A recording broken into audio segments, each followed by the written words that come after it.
My beautiful people, good morning. Kash Patel. I'm playing Kash Patel in his Epstein Congressional hearing. And since this is playing live right now, I don't know how long it's going to be. So hopefully we can get through it. Everything I shared for educational for use purposes. It's been loaded. It's been a lot. I'm going to get right into it and we'll talk about it. But there's a lot that's going on, you guys. So viewer discretion is advised. And happy Monday. Okay, let me get to the video. I got it here for you. Hold on. I want to get right to it because there's a lot. All right.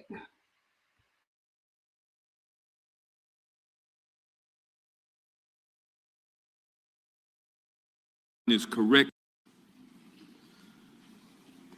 I have reviewed not the entirety of the files, so You haven't reviewed all of the Epstein files? Personally, no. You're the director of the FBI. This is the largest sex trafficking case the FBI has ever been a part of. Buck stops at the top, and your testimony today is you have not reviewed all of the files. What I've been doing is been busy providing the safest country this country has seen in modern U.S. history in historic speed, because the men and women of the FBI are given the resources to reduce the homicide rate, to reduce the drug trafficking rate, to reduce the amount of children that are being trafficked and the number of. It sounds like those children being trafficked would appreciate the director reviewing the files. You said you don't know the number of times Trump's name appears in the files, so it could at least be 1,000 times. Is that right? The number is a total misleading factor. We have not released anyone's name that we have not released anyone's name in the Epstein files that has not been credible. Director, could it at least be 1,000 times? We have released every piece of legally permissible information. Okay, you can characterize the numbers however you want it. Claiming my time, Director. It sounds like if you don't know the number, it could at least be 1,000 times. Which it's not. It's not. Is it at least 500 times? No. Is it at least 100 times? No. Then what's the number? I don't know the number, but it's not that. Do you think it might be your job to know the number? My job is to provide for the safety and security of this country. My job is not to engage in political innuendo so you can go out to the sticks and get your 20-second hit in your fundraising article. Keep going, reclaiming your time, because the people of California are being underserved by your representation. If the president is not implicated, why not release everything that involves him? We have released everything, the president and anyone else's side, that is credible and lawfully be able to be released. Your fixation on this matter and baseless accusations that I'm hiding child pedophiles is disgusting. Anyone that says that needs to look at the stats alone and go back to the state of California, who's receiving the biggest surge in FBI resources through my redeployment, because the cities of Los Angeles, San Diego, and San Francisco need it. Director, remembering your oath to tell the truth, did you ever tell Donald Trump his name is in the files? I have never spoken to President Trump about the Epstein files. Did you ever tell the Attorney General that Donald Trump's name is in the Epstein files? The Attorney General and I have had numerous discussions about the entirety of the Epstein files and the reviews conducted by our team. Did you tell the Attorney General that Donald Trump's name is in the Epstein files? And we have released where President Trump's name is in the Attorney's file. It's a simple question. Did you tell the Attorney General that the President's name is in the Epstein files? During many conversations that the Attorney General and I have had on the matter of Epstein, we have reviewed. The question is simple. Who did you tell the Attorney General that Donald Trump's name is in the Epstein files? Yes or no? Why don't you try spelling it out? Yes or no, Director? Use the alphabet. Yes or no? No, A, B, C, Director, D, E, F. it sounds like you don't want to tell us. Did you tell the Attorney General that Donald Trump's name was in the Epstein files? Why don't you try serving your constituency by focusing on reducing violent crime in this country and the number of pedophiles that are illegally harbored in your sanctuary cities in California? I'll work with you on that. Regular order, Mr. Chairman. I belong to the gentleman from California. Did you tell the Attorney General that Donald Trump's name is in the Epstein files? The question has been asked and answered. You've not answered it, and we will take your evasiveness as a consciousness of guilt. Director, did Donald Trump ever say to you, just find and release the entire truth? Don't worry if I'm in it. The instructions from the administration were to release all credible information, and we have done that.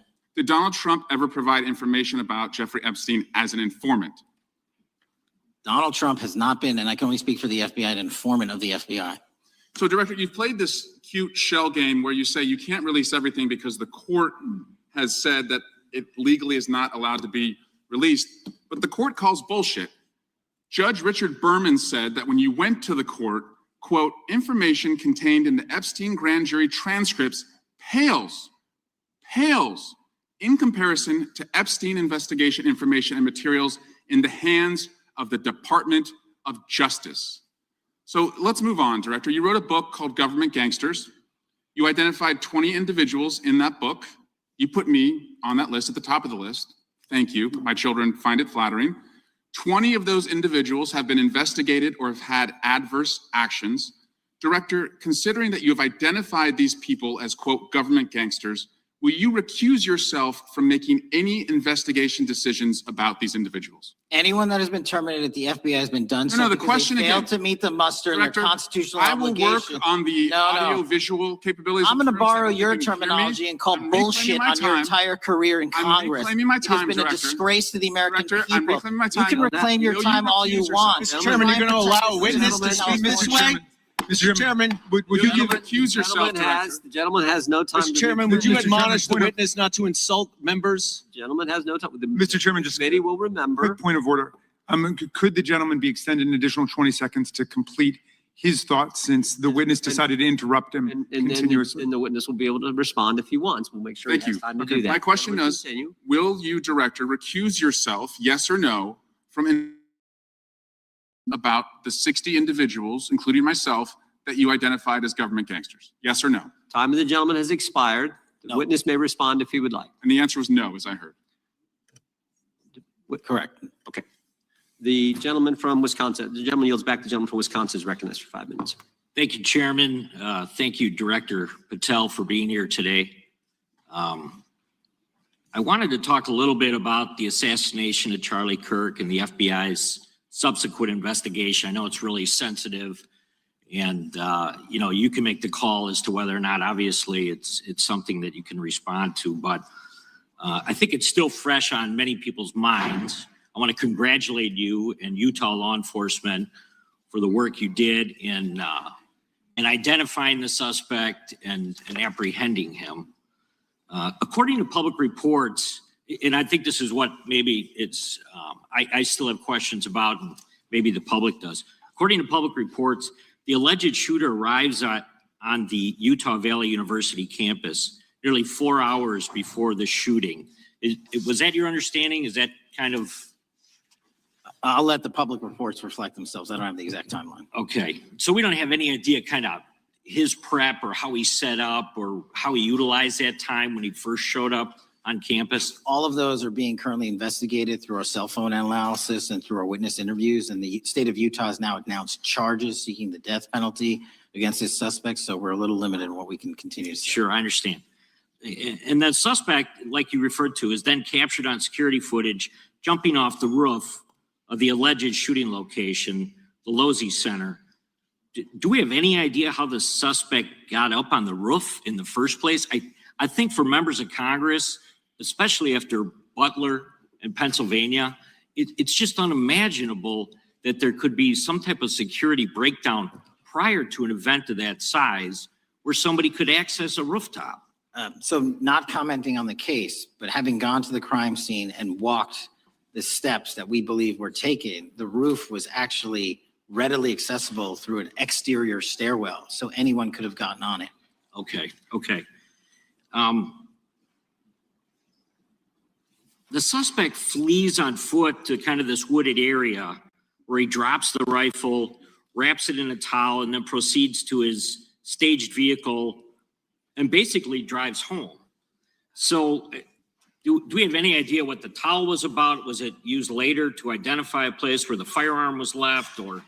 What we can tell you is the towel, there was a screwdriver found on the rooftop, which DNA was collected off of, and the towel was found wrapped around the firearm in question in a wooded area next to the campus. All have been processed for DNA.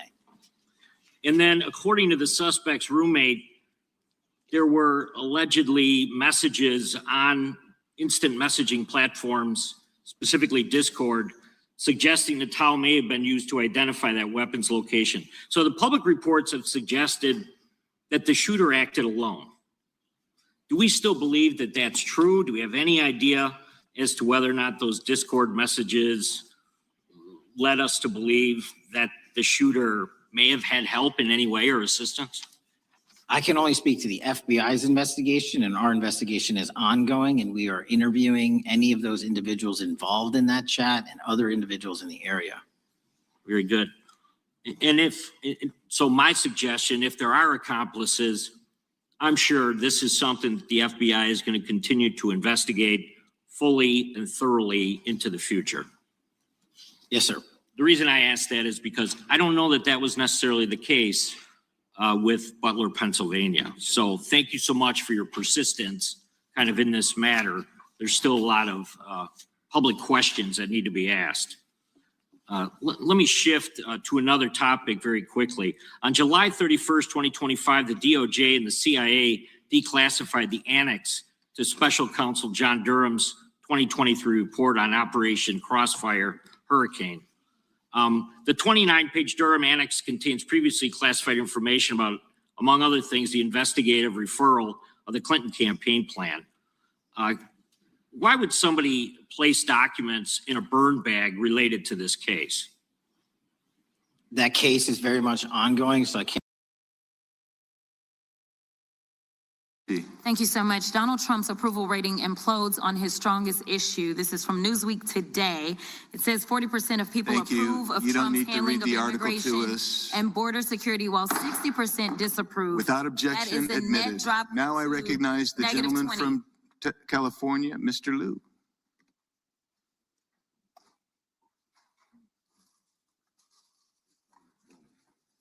Thank you, Attorney General Bondi, for being here today.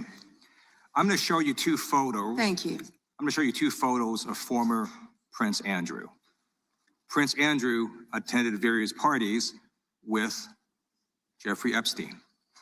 Under the law Congress passed, you are allowed to redact photos to protect the victims of Epstein's sex trafficking operation. You redacted the photos of this victim's face because you are following the congressional law. Is that correct?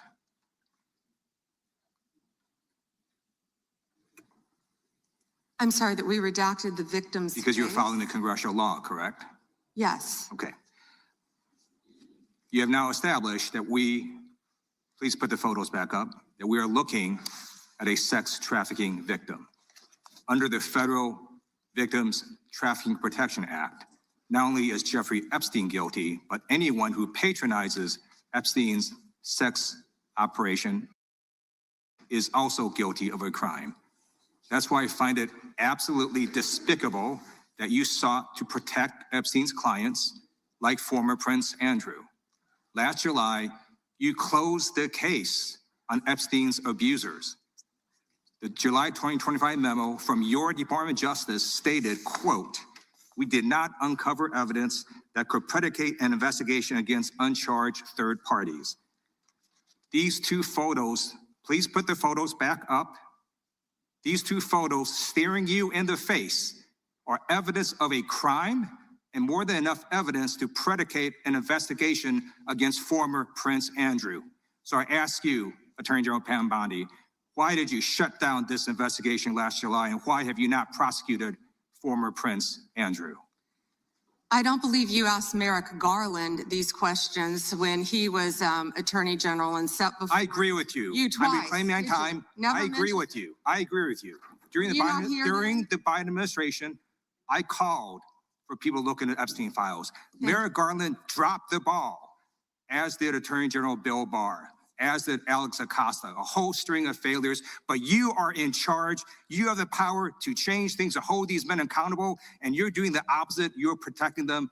So I want to move on to another man. Can I answer Donald that, Trump. though? I want to move on to another Can I answer question. your question about protecting? You answered the question. You're saying no. I love this. I want to discuss another man, Donald Trump, who is all over the Epstein files, like former Prince. Here's a video.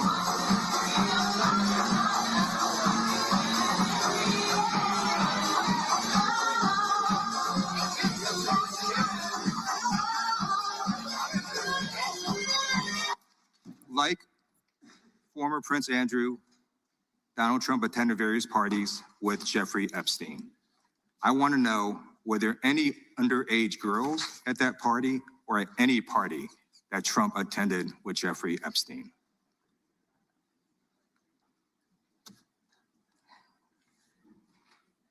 This is so ridiculous, and that they are trying to.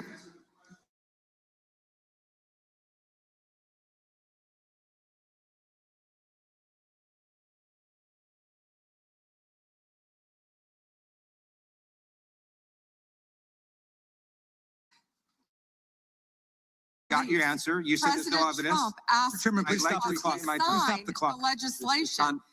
This is Time. this I'd like is to take my ridiculous. Time belongs to the gentleman from I'm- California. Okay. I'm going to put up another document from a witness who called the FBI's National Threat Operations Center, because I believe you just lied under oath. There is ample evidence in the Epstein file. Don't you ever accuse me of a I crime. believe you just lied under oath, and this is all on videotape. You said there's no evidence of crime. I'm showing you, here is a witness statement who called into the FBI's Threat Operations Center. He drove Donald Trump around in a limo. He overheard what Donald Trump said to Jeffrey on his cell phone. He was so angry, he was going to stop a limo and hurt Donald Trump. And he met a girl who said she was raped by Donald Trump and Jeffrey Epstein. She later had her head blown off, and officers at the scene said that could not have been suicide. No one at the Department of Justice interviewed this witness. You need to interview this witness immediately. Epstein should rot in hell. So should the men who patronized his operation. And as we sit here today, there are over 1,000 sex trafficking victims, and you have not held a single man accountable. Shame on you. If you had any decency, you would resign right after this hearing concludes. The gentleman has expired. May I respond? Yeah, I don't know how you respond. No one can. I did not can ask a respond, question, but Ms. he Go ahead, doesn't you're want allowed to talk to. about I did the not ask a horrific question. crime in California. He does not want to talk I about did not ask a crime question. in his She state. can't just Madam add Attorney lib General. stuff. I did not ask a Donald Trump. question. Meeting will be in order. The gentleman has yielded back his time. I think Recognizes the gentlelady from California.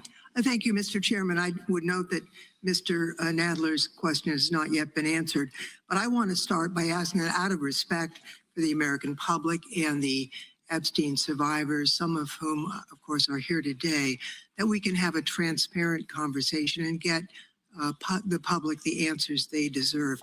I want to briefly direct your attention to two documents I'm hoping we will put up on the screen.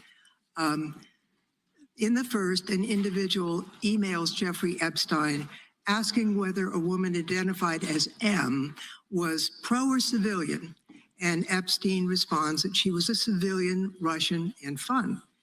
In the second email, Epstein writes to Steve Tisch about a Ukrainian girl, noting that she was, quote, a little freaked out by the age difference and stating that he would try to convince her not to return to Ukraine. He then instructs Mr. Tisch to call him, adding, I don't like records of these conversations. So I'd like to ask a straightforward question that really is either a yes or no answer. Do these emails constitute credible evidence, not proof, but credible evidence warning further investigation into whether Steve Tisch was involved in Epstein's criminal conduct? Do you think yes or no? I'm not going to play a yes-no game with you, but I will answer the question to the best of my ability.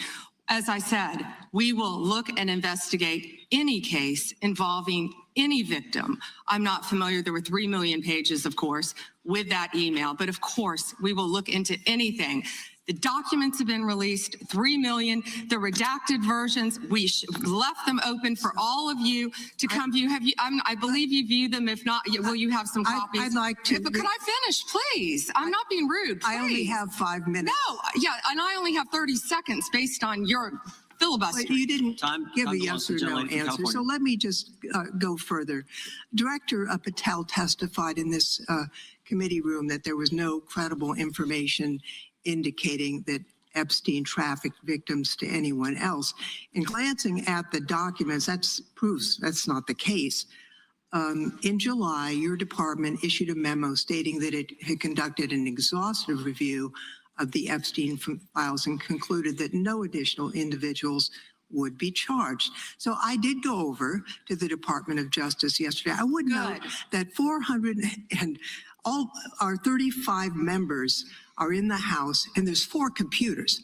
So it would take many months to actually have the time. I only had a few hours. I think the transparency argument is really kind of a sham because it's not really. Whoa. Did you have to wait to get It is not possible to, Hang on. to really go in. I did, however, see a U.S. attorney information for the Southern District of New York indicating that there were additional survivors and probable co-conspirators. Other members of Congress have uncovered likely co-conspirators whose names were blocked out. Now, the Epstein File Transparency Act, which all but one member of this House voted for and the president signed, requires the department to release everything except that it needs to be redacted to protect the victims or an ongoing prosecution, which apparently there is none from the testimony we have received. I am concerned that this act has not been fully complied with. When Director Patel came to the committee, he admitted that up to 1,000 FBI agents had gone through the files and redacted President Trump's name from them.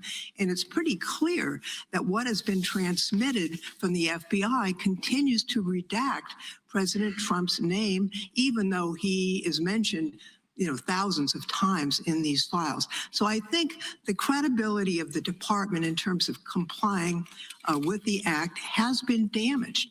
And I think the department's credibility has been damaged in other ways. I think we all saw the horrible video of American citizens being killed by ICE agents in Minneapolis. And I think how the department has handled these cases raises a lot of doubt about the department. State and local police in Minnesota got a court order to get access to the crime scene to be sure evidence would be properly preserved by federal agents. But they took the agents defied the court order, and in a departure from general policy, the DOJ is not collaborating law enforcement on these homicides. So I really think that is a disgraceful approach to the homicides of American citizens, and really does nothing to bring credit to your department. And Mr. Chairman, I would yield back. Gentlelady yields back. May I answer? Attorney General can respond. I find it interesting that she keeps going after President Trump, the greatest president in American history. And if they could maintain their composure, this isn't a circus, this is a hearing. I find it interesting she keeps going after Donald Trump. She doesn't say how much money she took from Reid Hoffman, did you? None. And nor did Mr. she Chairman, post regular anything. order, please. She Regular posted order. nothing on her X account, Gentlelady. on her Twitter account during the Biden years. Gentlelady. Yet now, all of a sudden, question she's going after. Committee will be in order. There was no Committee will be question in on order. you, Attorney General. She doesn't just get to. Committee will be in order. I have a point of order, Mr. Chairman. Committee will be in order. Point of order, Mr. Chairman. Gentlelady can state her point of order.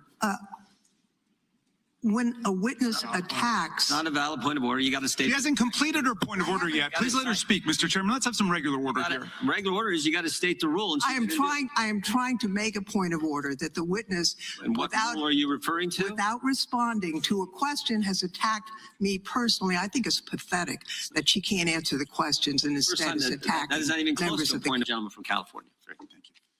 Madam Attorney General, you acknowledged earlier to Mr. Johnson that President Trump was mentioned in the release countless times, you said, in the Epstein files. I just want to play a video, though, for you that I think speaks to the frustration that many of these victims have. Times Trump's name appears in the files, so it could at least be 1,000 times. Is that right? The number is a total misleading factor. We have not the released number at least anyone's be 1,000 name times. we have not released anyone's Could it name in at the least Epstein be 1,000 files that times? has not been credible. Director, could it at We have least be 1,000 released times? every piece of legally permissible information. Okay, You can so- characterize the numbers however you want it. Claiming my time, Director. It sounds like if you don't know the number, it could at least be 1,000 times. Which It's not. leads me- It's not. Is it at least 500 times? No, Is it at least 100 times? no. Then what's the number? I don't know the number. I understand why the victims are frustrated, and the Attorney General acknowledged what Mr. Patel would not acknowledge, that it was way more than 1,000 times. But I want to move, Madam Attorney General, to weaponization of government. And yesterday it was reported that 6 members of Congress had indictments sought against him, and they were not returned by a grand jury.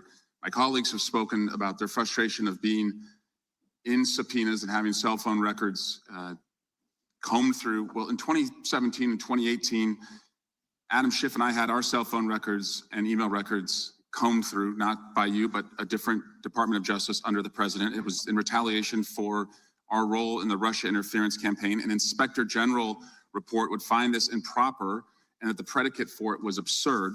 In 2020, after sitting on 2 committees that were a part of the president's first impeachment, an FBI agent leaked my cooperation in a national security case where my campaign was targeted. The president's FBI senior leadership authorized 2 statements to the press that said I was never suspected of wrongdoing and only helped the investigation. But that didn't stop the death threats or my GOP colleagues from referring me to an ethics investigation where Kevin McCarthy's chairman on the ethics committee would find the same thing as the FBI. Our current FBI director would then write a book called Government Gangsters and identify a long list of enemies. About a quarter of them have been either investigated or indicted. He listed me at the very top along with Adam Schiff, and during that same testimony refused to recuse himself when asked if he would recuse if any case came across his desk involving me or people on that list. Since that testimony, his department has put me under investigation with Senator Schiff for the nonsense mortgage fraud cases that we've seen. I get it. This is what the president does. I've priced it in. We have a bingo card at home that my kids have made of what will come next. I expected that the president would come after his enemies, but what I want to talk to you next is serious, and I did not expect this would happen, and I'd like your help on it. The president has inspired death threats against me and many sitting up here with me. In June 2025, an individual left 11 voicemails at my district office. On the voicemails, they said, get the message to him. I'm gonna hunt him down, that motherfucker, and toss his ass over the Golden Gate Bridge by my fucking self. Donald Trump's Department of Justice in the Northern District of California declined to prosecute. On May 14, 2025, on Twitter, responding to something I posted, an individual said, no, it wasn't Eric, and now I'm going to kill you. The Department of Justice from the Southern District of Texas declined to prosecute.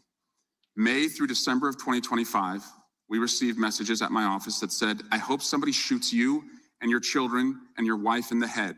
Pew, pew, motherfucker, pew, pew. I would stay indoors as much as possible, and my children, unfortunately, have to do that. The Department of Justice has not charged this individual and cited that he's a prolific caller and has health conditions, although what we have found in our own investigation and his voicemails is that he has said he will employ others to do this. The president can come after me. It's fine. I'm in the arena. So are these folks. But we never expected that the Department of Justice would not seek to prosecute and investigate those who are making threats against us. And that would include those on that side of the aisle. And I'm just asking for your help to protect life, because life is at risk with the environment we're in right now. Congressman, I completely agree with you. I know about several of those personally involving you. I believe one has been charged publicly, and there's something I would be happy to talk to you about off camera, but I can assure you that they are very serious. They are being looked into, and I can give you more details on those. None of you should be threatened, ever. None of your children should be threatened. None of your families should be threatened. And I will work with, you can come into my office any day. I will work with all of you on both sides of the aisle if you are ever threatened. And I'll gladly talk to you after this hearing about your cases. But I can tell you some of them are very active. Appreciate that. And I yield back.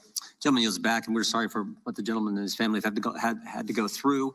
We appreciate what the Attorney General said. And I think some of the things that... Are you up next? Gentleman from New York is recognized.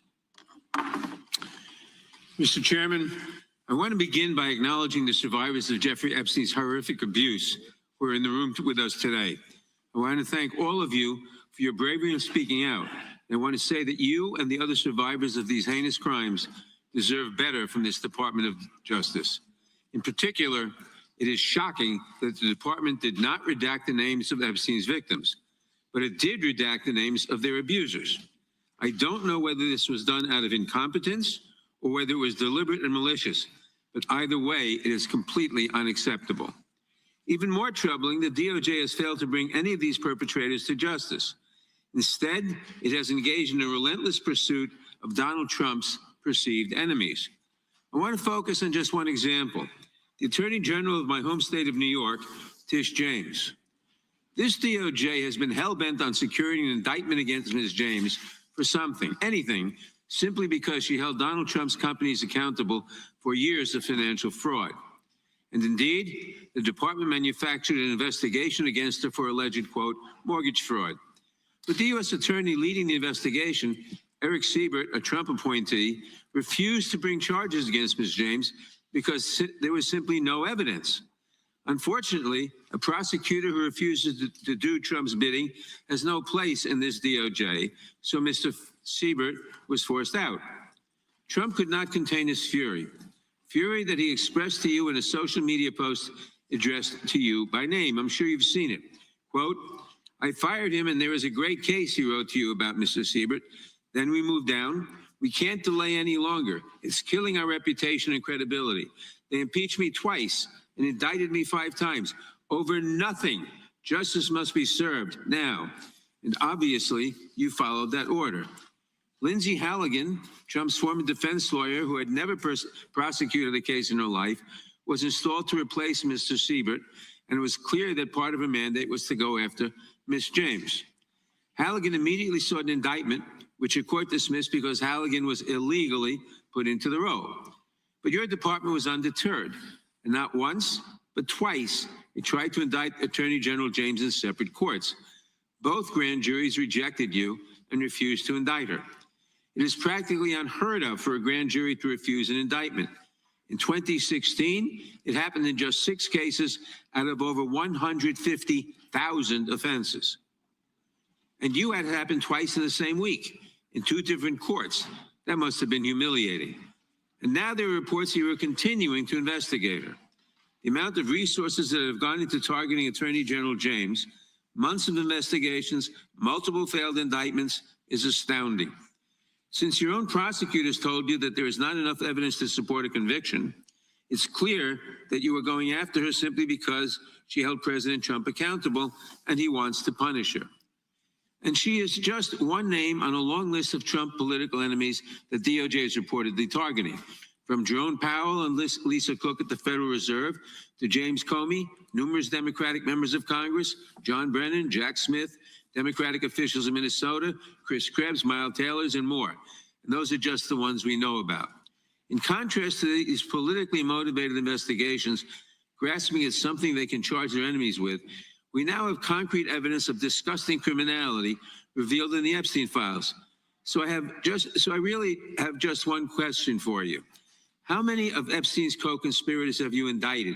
How many perpetrators are you even investigating?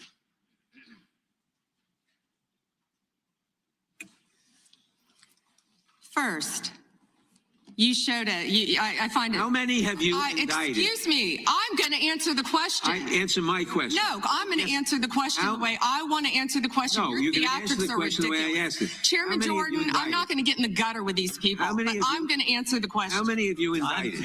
Again, the time belongs to me. Reclaiming my time. The time belongs. I think it's very interesting. Reclaiming my time. I think it's very interesting. And you can reclaim he talks about they indicted. The president said they indicted him twice. Mr. Chairman, please stop the clock and stop the clock and restore his time. Okay, here we go with these theatrics. The time belongs to the gentleman from New York. We will give you a few more seconds. We will do that. But when you ask a question, the witness gets to answer. You may not like the answer, but she gets to answer. The question was, how many of Epstein's... They don't like the answer, Chairman, my time. because it's honest. Reclaiming? So he asked a 4-minute question. Restore 45 seconds, Mr. Nadler, please, Mr. Chairman. Answer. You can let her filibuster all day long, but not on our watch. Not on our time. No way. And I told you about that, Attorney General, before you started. You don't tell me. No, I did tell you because we saw what you did in the Senate. You're a lawyer. You're not even a lawyer. Committee will be in order. Time that I should get back at least 45 seconds. We will give you a few more seconds. I said that already. 45 seconds. Okay, I'm timing right now, Mr. Nadler. All right. My time. The answer to my question, how many of Epstein's co-conspirators has she indicted, is 0. You have been the Attorney General for a whole year, and your DOJ fired the lead prosecutor of this case, sat on evidence this entire time, and claimed falsely last July that there were no more leads. It took an act of Congress for you to finally release part of the Epstein files, and when you did, you included personal information about the victims while protecting the names of abusers. Time of the gentleman None of has the perpetrators were expired. brought to justice, but enormous resources Time of the dedicated gentleman to has Trump's expired, and It's obviously clear that under your leadership, the Department of Justice there was no longer no works question for in American there. people. It works to for respond Donald to. Trump. I yield back. The gentleman yields back. May I answer? I think our next questioner, Madam Attorney General, is going to give you time to respond to Thank you, Chairman. all kinds of things. So we will turn to the gentleman from Texas for 5 minutes. Ms. Bondi, you go right ahead. I'm over here. The time is yours. Thank you. First, he brought up the president saying they indicted me twice. They sure did. They tried to impeach him twice. And you, Mr. Nadler, were one of the leads on the impeachment. I was on the other side. I lived that with you. During impeachment, you said the president conspired, sought foreign interference in the 2016 election.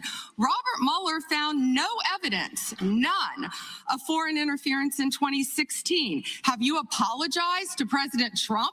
Have you apologized to President Trump, all of you who participated in those impeachment hearings against Donald Trump? You all should be apologizing. You sit here and you attack the president, and I am not going to have it. I'm not going to put up with it. You know, all they want to do, the American people need to know this. They are talking about Epstein today. This has been around since the Obama administration. This administration released over 3 million pages of documents, over 3 million. And Donald Trump signed that law to release all of those documents. He is the most transparent president in the nation's history. And none of them ask Merrick Garland over the last 4 years one word about Jeffrey Epstein. How ironic is that? You know why? Because Donald Trump, the Dow right now is over. The Dow is over $50,000. I don't know why you're laughing. You're a great stock trader, as I hear, Raskin. The Dow is over 50,000 right now. The S&P at almost 7,000. And the NASDAQ smashing records. Americans' 401ks and retirement savings are booming. That's what we should be talking about. We should be talking about making Americans safe.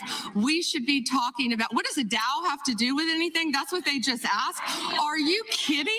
Mr. Jordan, Mr. Jordan. Committee will be in order.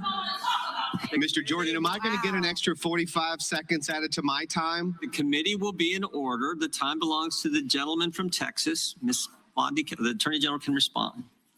Thank you. The Dow has shattered 50,000 for the first time. This is crazy. They said it couldn't be done in 4 years, yet President Trump has done it in 1 year. National median rents have fallen to a 4-year low thanks to Donald Trump. That's why they want to focus on Epstein and our most transparent president in the nation's history. The murder rate, as I said, has plummeted to a 125-year low thanks to Donald Trump. For an unprecedented 9 straight months, there were 0 illegal border crossings at the southern border. That's what we should be focused on. All the great work that this president has done and will continue to do to keep America safe and to make Americans safe. Thank you. Gentlelady from Washington is recognized. Thank you, Mr. Chairman. Good morning, Attorney General Bondi, right here. We are joined in this room by some of the thousands of survivors from Jeffrey Epstein's horrific sex trafficking ring. They have shown such incredible courage in speaking out, in demanding accountability to bring the predators and pedophiles to justice. The Epstein Files Transparency Act required your Department of Justice to disclose the perpetrators connected with Epstein's criminal activities and to redact the information of survivors to protect their identities. Let me show you what actually happened. First, in violation of the law, your department has shown a pattern of redacting the names of powerful predators. Here behind me is one example of an email from Epstein to a man whose name was redacted. The email reads, quote, "Where are you? Are you okay? I loved the torture video." Only after members of Congress demanded that we see the unredacted files did the world learn the name of this individual, Sultan Ahmed bin Sulayem, the chairman and CEO of a company that had financial ties to President Trump's business and personal ties to Trump's advisor, Steve Bannon. Second, the survivors were not similarly protected, also in violation of the law. Here is another email titled Epstein Victim List. We have blurred the names of the survivors for their protection, but your Department of Justice initially released this list of 32 survivors' names with only one name redacted, along with numerous files that disclose not only the names, the emails, and the addresses of survivors, but also nude photographs and even the identities of Jane Does who had been protected for decades until your department released their names. Survivors are now telling us that their families are finding out for the first time that they were trafficked by Epstein. In their words, quote, "This release does not provide closure. It feels like a deliberate attempt to intimidate survivors, punish those who came forward, and reinforce the same culture of secrecy that allowed Epstein's crimes to continue for decades." To the survivors in the room, if you are willing, please stand. And if you are willing, please raise your hands if you have still not been able to meet with this Department of Justice. Please know for the record that every single survivor has raised their hand. Attorney General Bondi, you apologized to the survivors in your opening statement for what they went through at the hands of Jeffrey Epstein. Will you turn to them now and apologize for what your Department of Justice has put them through with the absolutely unacceptable release of the Epstein files and their information?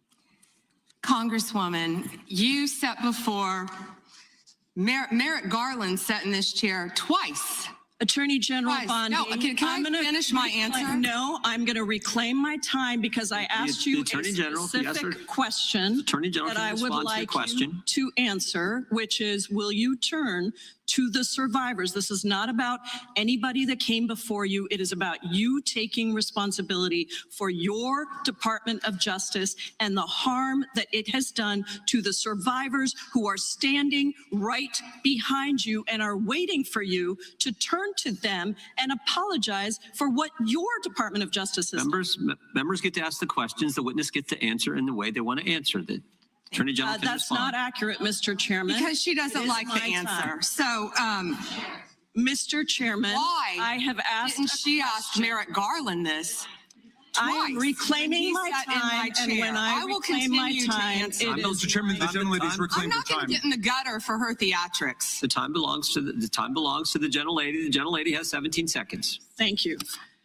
You're not going to answer this question, so let me just Chairman, say I'll direct it to what a you. massive No, I'm answering a Mr. question. Chairman, will you restore her time? The witness is interrupted. I'm not going to get in the gutter with this woman. Stop the She's time doing and theatrics. let me have my time. The gentlelady from Washington controls the time. The gentlelady has 17 seconds. You can proceed with your final 17 seconds. What a massive cover-up this has been and continues to be.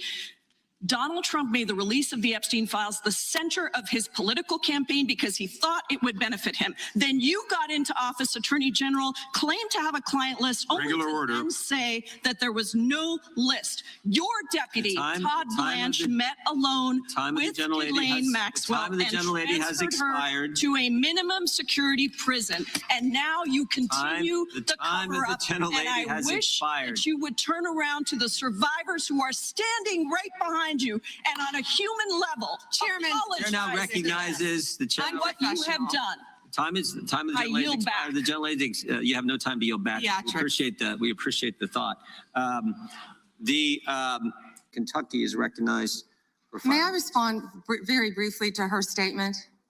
Well, I think we can do that probably on one of our members' time. Okay, thank you. I don't want that to get away. Thank you. Yep. Thank you, Mr. Chairman. Behind me, I have 3 documents from the DOJ production that are emblematic of the massive failure of the DOJ to comply with the Epstein Files Transparency Act. To my right is an email that was sent by the victim's lawyers to the DOJ. It was a list of names not to redact, a list of names not to release. What did the DOJ do with this email?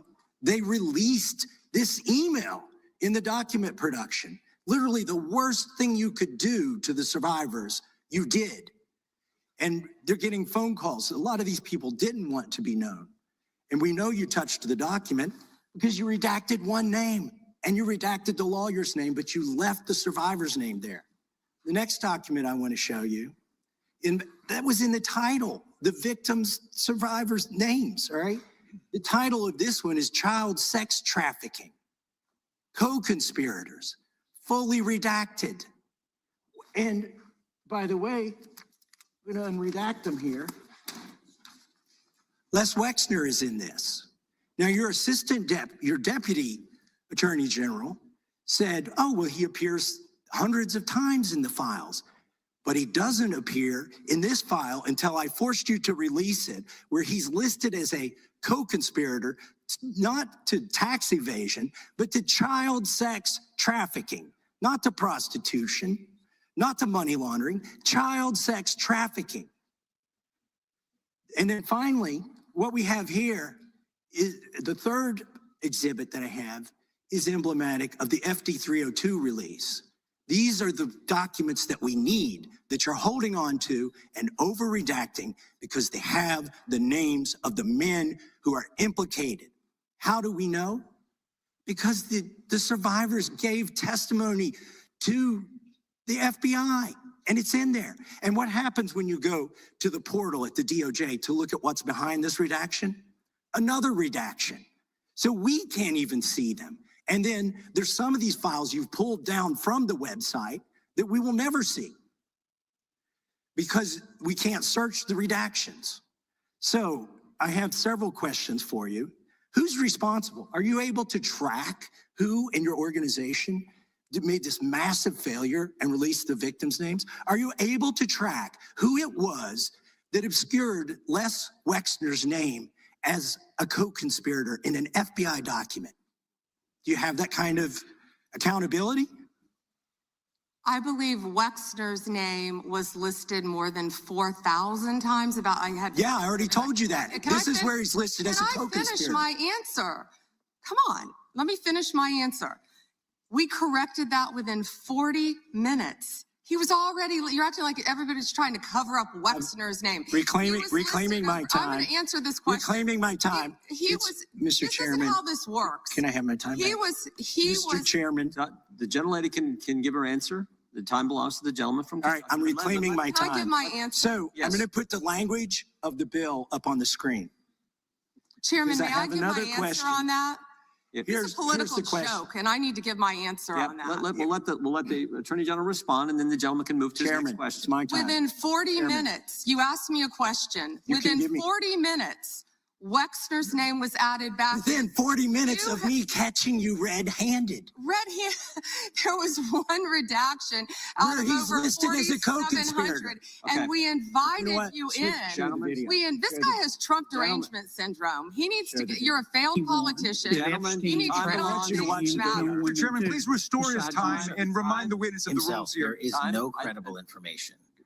None. If there were, I would bring the case yesterday that he trafficked to other individuals. Is that your position as well? My position is any victim who comes forward, of course, we would love to hear from them. 1-800-CALL-FBI. Did you ask Merrick Garland that the last 4 years? Did you talk about Epstein? I'm reclaiming my time. I'm glad you're years? asking about Merrick Garland. You get to reclaim because time this when is you don't- bigger than when you- Watergate. when I don't answer a question the This way you goes want. over 4 administrations. You don't have to go back to Biden. Let's go back to Obama. Let's go back to George Bush. This cover-up spans decades, and you are responsible for this portion of it. And that's Now, where the I want to most know at what point did the FBI and the DOJ decide that Lex Wessner was not a co-conspirator? Because our Epstein Files Transparency Act requires you, please put it back on the screen, please, to release the internal decision about whether to prosecute him or not. And it's not in the files, and it's not in the files for any of these other men. Time of the gentleman has expired. May she answer? And he's a hypocrite because he voted against the ban that we were talking about on deep fake AI porn. Only 2 people voted against it, and you were one of them, hypocrite. The gentleman's time has expired. Mr. Chairman. Mr. Chairman, could she answer the question? Chairman, I was wondering, The gentlelady's allowed, the Attorney General's allowed to respond the way she wants to respond to any member's questions, Republican, Democrat. All right, I have unanimous consent request. Gentleman's recognized for a UC. All right, this is an example. I'm submitting these 302 forms that are entirely redacted, even when you go to look at them. Without objection. I'm submitting a witness statement that implicates Les Wexner. Without objection. I'm submitting an article from the New York Times that the DOJ released nude photos and identifiable pictures of victims. I'm submitting a letter from AG Bondi to Kash Patel, imploring him to quit keeping the files when you found out that they were keeping files from you, because they're still redacting files that you. Chairman, are we going to recess for votes? Yes, we are. I'm submitting for unanimous consent a document of 17 individuals who've resigned because of the Epstein files. Without objection.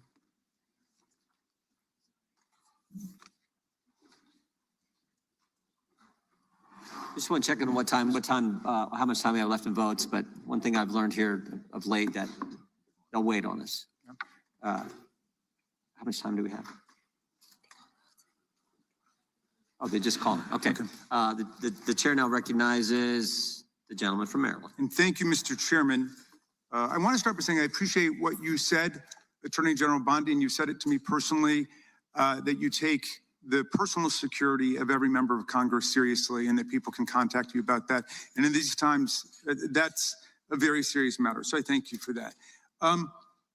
Article 2, Section 1, Clause 7 of the Constitution is the Domestic Emoluments Clause. And it says that the president is limited to his salary in office and cannot receive any other money from the federal government while he's in office. It cannot be increased by $1.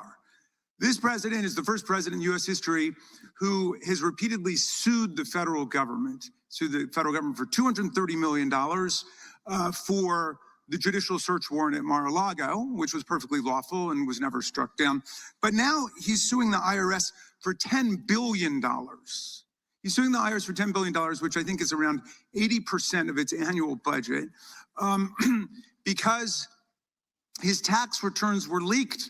And they were illegally leaked by a private contractor who actually is in prison now, Charles Littlejohn, but he wants $10 billion. Now, but I want to ask you the question of whether you think it would violate the Domestic Emoluments Clause for you to settle that $10 billion case or any of the other claims that the president has made against the government. He himself has remarked, it's interesting because I'm the one that makes the deal, right? And he says, I kind of have to work it out with myself.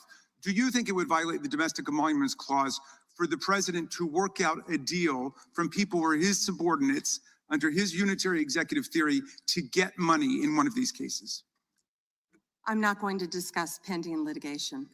Okay, so theoretically you're saying because his privacy rights were violated in that tax case, and they were, I'm with the president on that. I mean, his Mar-a-Lago thing is ridiculous, but there's no doubt that his tax returns, despite the fact that he promised to release them, despite the fact that every other president released the tax returns, he suffered embarrassment when it showed that he hadn't paid taxes for several years, and he had a right for that not to happen. Now, I want to turn back to the Epstein survivors, because President Trump may have been a little bit embarrassed by the release of those tax returns. How much do you think the claims of these survivors are worth? As the good congressman from Kentucky just pointed out, there were lots of survivors who had decided, for reasons of their own, never to release their names. That determination was represented to people in Congress, and we built it into our federal law that their names could not be released, and yet you published their names, their phone numbers, their addresses, personally identifying information. If Donald Trump can get $10 billion theoretically from the Department of Justice, how much should these people get for a far worse violation of their privacy rights and a far greater danger established to them in their lives? Do you even know who Chase Mulligan is? You're so obsessed with, you don't, do you? I'm going to teach you the rules again. You're the Attorney General of the United States. We have rules here. You're obsessed with him. You're the Attorney General of the United States. You're The rules. obsessed with Donald Trump. You have Trump derangement syndrome. Mr. Chairman, Chase I'd like my time Mulligan will be restored. I'd like my sentenced time next week restored. in your district. In your district, and you don't even know about it, about keeping children safe from online predators. Time belongs to the gentleman from Maryland. Gentleman can proceed. Yeah, and I want the whole country to look at this, because this is the Attorney General of the United States, whose job is law enforcement. We've never had a witness who has misunderstood our rules and been unable to conform his or her conduct to our rules before. We have only 5 minutes, and so we use our time to ask you specific questions. How long are you giving me to answer? Excuse me, I'm not yielding to you right now. I'd like that second restored too. So, Ms. Bondi, the way it works is we ask you a question and you answer it, and if you go off on a wild goose chase, another tangent, you start reading statistics, or you start talking about stuff going on in our district. And by the way, I invite you to my district. Come to my district, but that's not what we're here to do today. Okay? So, and you do that, then we're allowed to say we reclaim our time. At that point, you have to be quiet. You have no choice. You have to be quiet. So I hope you understand the rule of this board. Now, here's what I want to ask you. You're in law enforcement. We've seen all kinds of evidence of crimes. And when we go over to the Department of Justice for the 4 computers for every member of Congress, we see more evidence of crimes. Will you create a joint task force of the Department of Justice and governors and state attorney generals and district attorneys across the country to investigate the crimes that have taken place against these victims and more than 1,000 like them? The DOJ is not doing its job. Will you create a task force with state and local law enforcement to make that happen? Lady can respond. She wants to. Thank you, Chairman. He called Chase Mulligan a wild goose chase and didn't even know who he was. He is a defendant in your own district who preyed on girls. Mr. Chairman. Well, you know what? If he were part of the Epstein investigation, you wouldn't do anything about it. Online chat rooms and committed sextortion. Yet he didn't even know in your tiny little district who he was. Mr. Chairman, she's embarrassing you. He's about to be. This is your committee, and she is embarrassing you. Shame on you. The time of the gentleman has expired. I would remind Attorney General Bondi, that man works for you now, right? Who was that, Congressman? The man in that video, the one who was in the police-worn body cam footage, the one allegedly yelling, "Kill him," at police officers on January 6th. His name is Jared Wise. He does work for us. He works for you at the Department of Justice. He does. This is an individual whom a federal grand jury indicted for 2 felonies and 4 misdemeanors related to his participation in the attack on January 6th. One of those charges was forcibly assaulting, resisting, opposing, impeding, intimidating, and interfering with police with the intent to commit another felony. This is who you choose as the chief law enforcement officer of the United States of America to hire at the Department of Justice. Someone on video yelling, "Kill him," at police officers, right? I believe he was pardoned by President Trump. Oh, he was pardoned. You're right. You're right.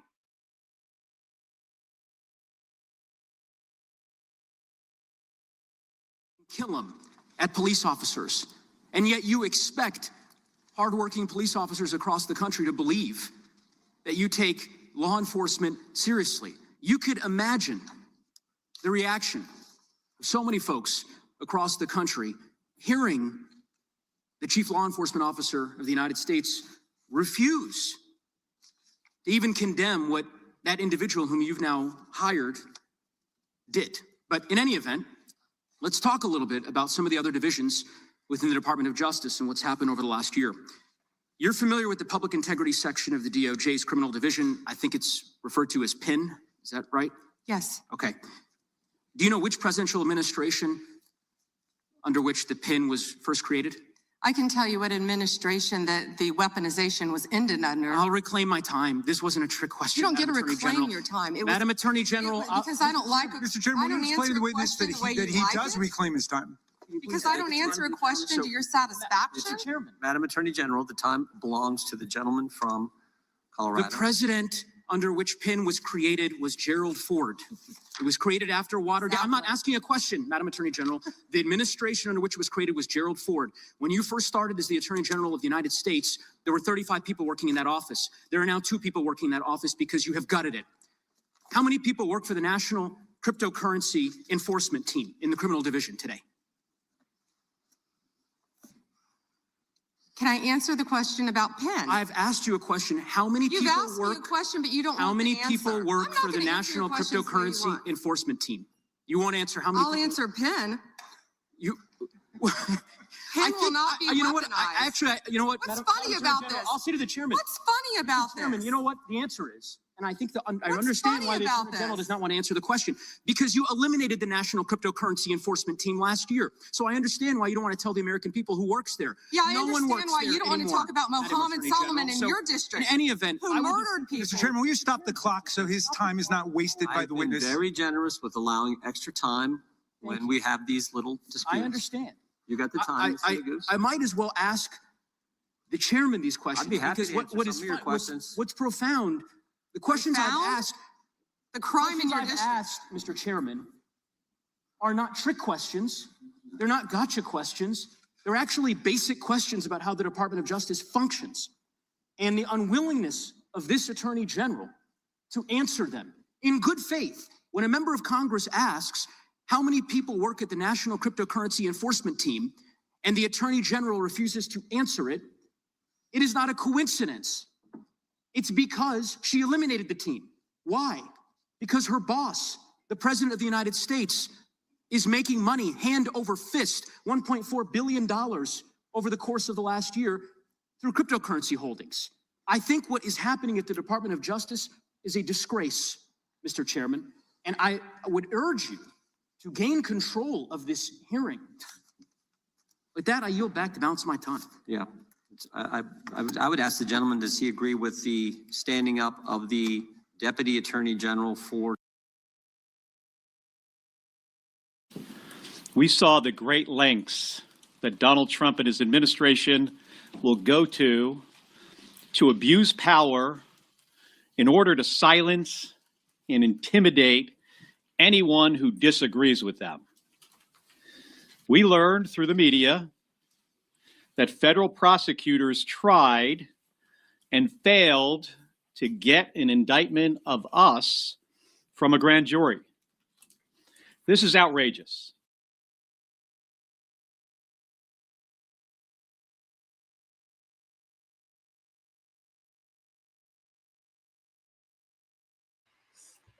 Hey guys, I haven't seen that video. I don't know what that is, but that was interesting. I don't know what that video was, but I was interested in it because they were talking about Donald Trump. I'm always interested in what's happening with Donald Trump. Let me see what you guys are saying.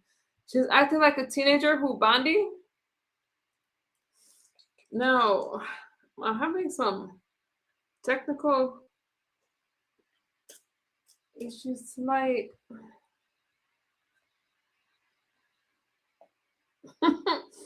What's good, David? I wanted to show you guys I guess I'm gonna have to get to it tomorrow because I wanted to show you guys what was happening with the questioning of Patel. I thought that was really interesting. That got heated as well. We're gonna see these Epstein files talked about for a long time now.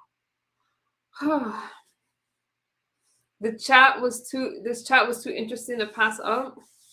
Let me see if I can find it. We won't get through it, but let me see if I can find it for you guys.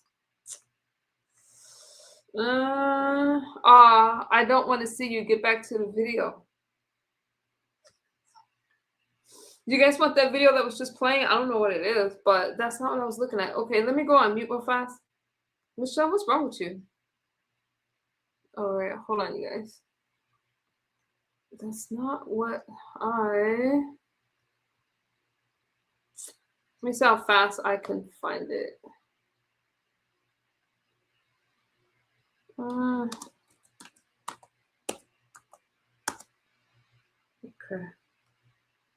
I think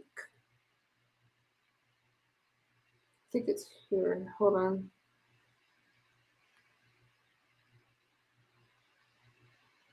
Yeah, I don't think I can find it now, but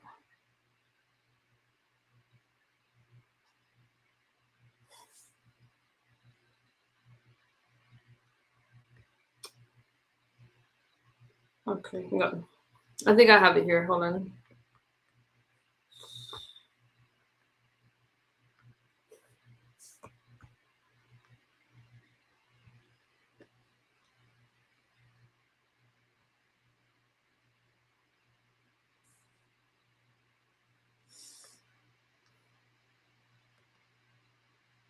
Correct. I think so. And I don't know how long it's gonna play though. You've been FBI director for the last 8 months? 7 months, yeah. Let me help you out, Michelle, and, because you're being annoying. And during that time, There you go. have you held any stock in any companies founded in China? I don't believe so. Well, you do own stock in a company known as Elite Depot, don't you? Which one, sorry? Elite Depot. You own stock. I think that's, I'll have to get back to you. I think it's a law firm and it's a company out of Singapore. Okay, well, no, the company out of Singapore, which is owned by Elite Depot, is the Shein Company, which was founded in China, correct? That company operates out of Taiwan. And they changed their headquarters from China back in 2022 to Singapore for tax purposes, but it's owned by a Chinese billionaire. I think his name is Charlie Zhu, and you own stock in the company that owns Shein, which I disclosed during my confirmation process. You certainly did. And now, do you still hold that stock in that Chinese company?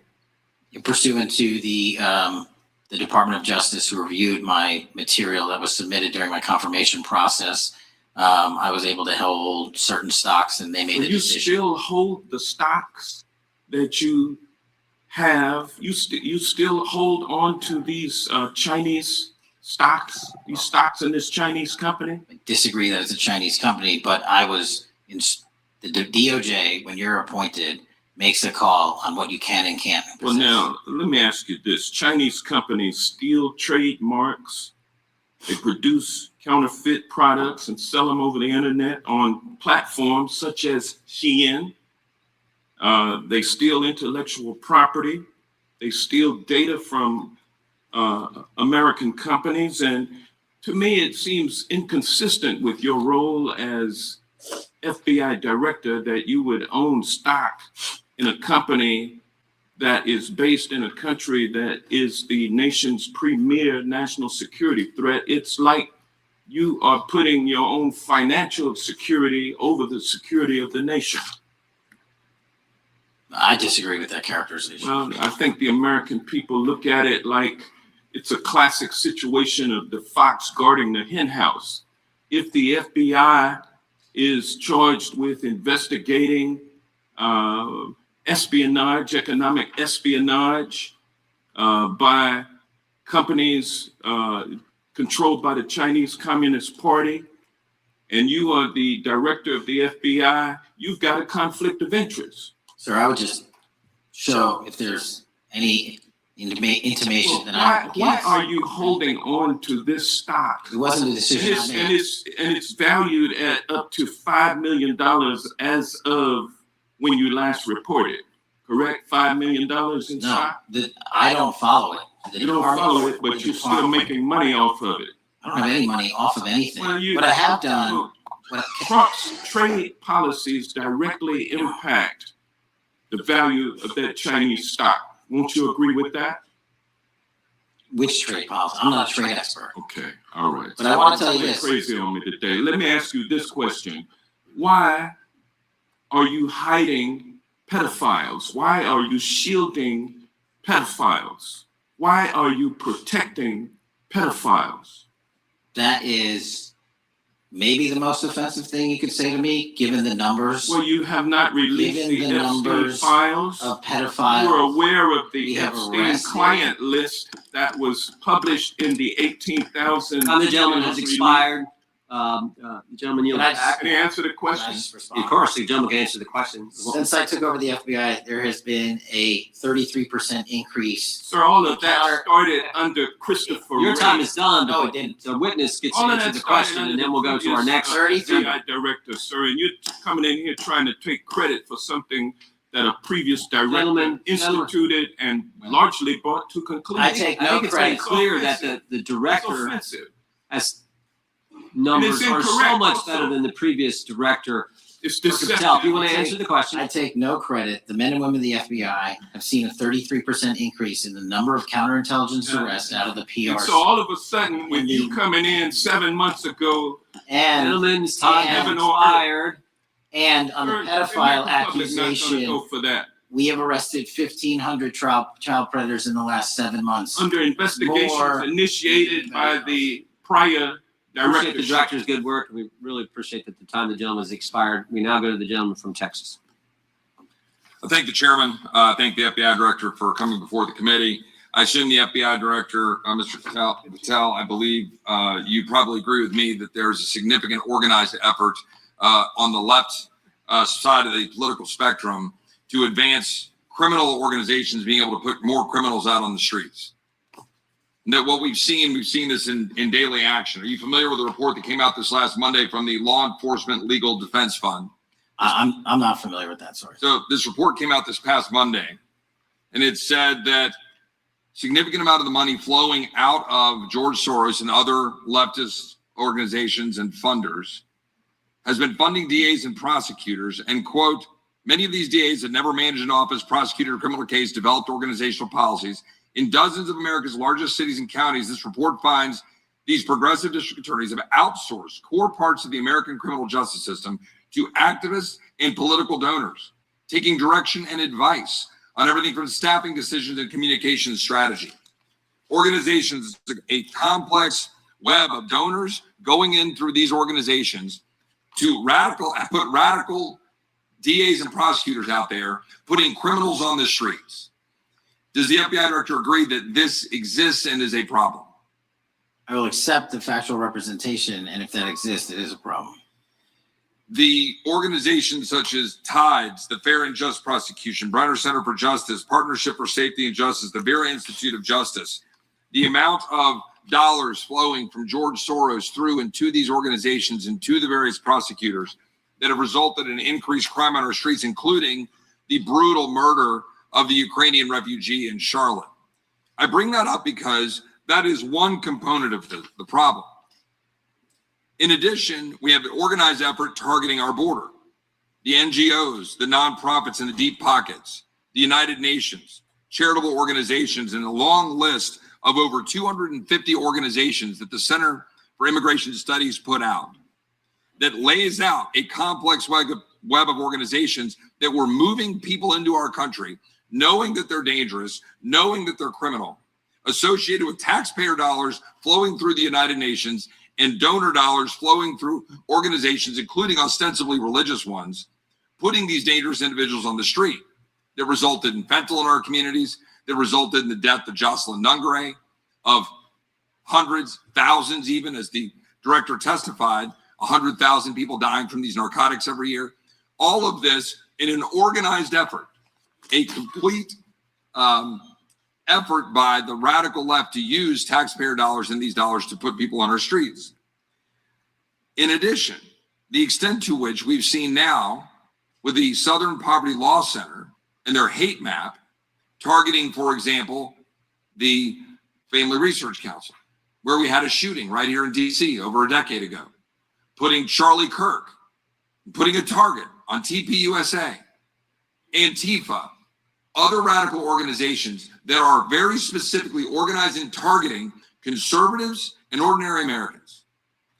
Well, how about the organized effort to infiltrate our schools and advance a transgender agenda and advance a radical agenda, perhaps one that we will see exposed further in the individual that actually shot Charlie Kirk.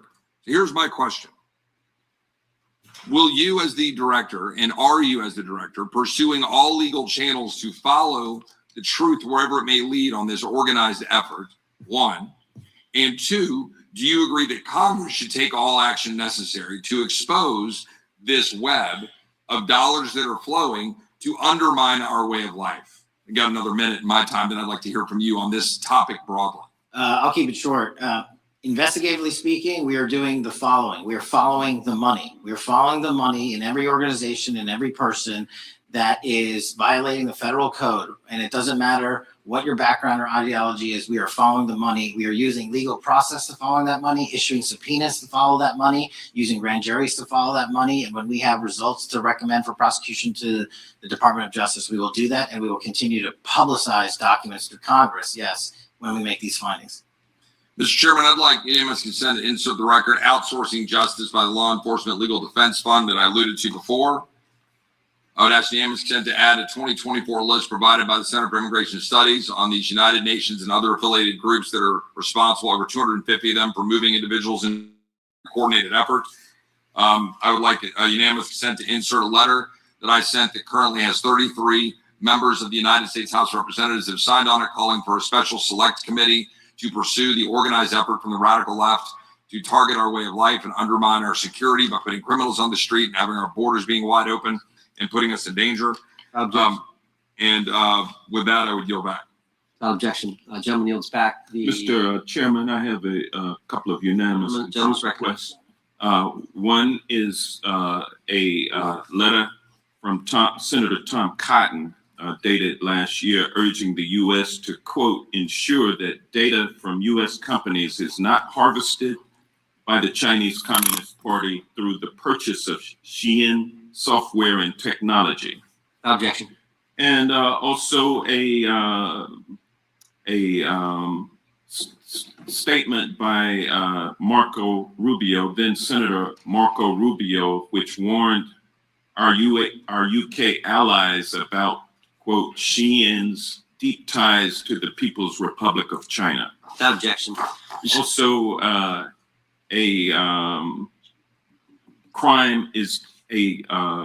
the record crime is down in 2025. Trump doesn't deserve credit, which demonstrates that the crime rates have been decreasing since 2023, which was published by the Vera Institute. Also, a unanimous consent request to enter into the record a NPR report from July of 2024. GOP vows to make America safe again. Statistics contradict their growing crime claim. Objection. Also, a report out of the American Presidency Project dated January 17, 2025, record low crime during the Biden-Harris administration. Objection. Also, Joe Biden is correct that violent crime is near a 50-year low, which was a PolitiFact publication of May 2024. And last but not least, a FBI releases 2024 reported crimes in the nation statistics. These are FBI statistics published on August 5th, 2025, which details decreases in murder, rape, aggravated assault, and robbery in 2024. Without objection. Gentleman from Kentucky is recognized for unanimous consent. Mr. Chairman, I ask unanimous consent to submit two sets of documents. The first is a series of emails from the victims of Jeffrey Epstein. They are making FOIA requests to get their own FBI files and not having any success. So I want to bring attention to that by submitting that to the record.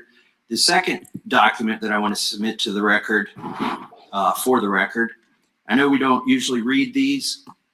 This one's not readable.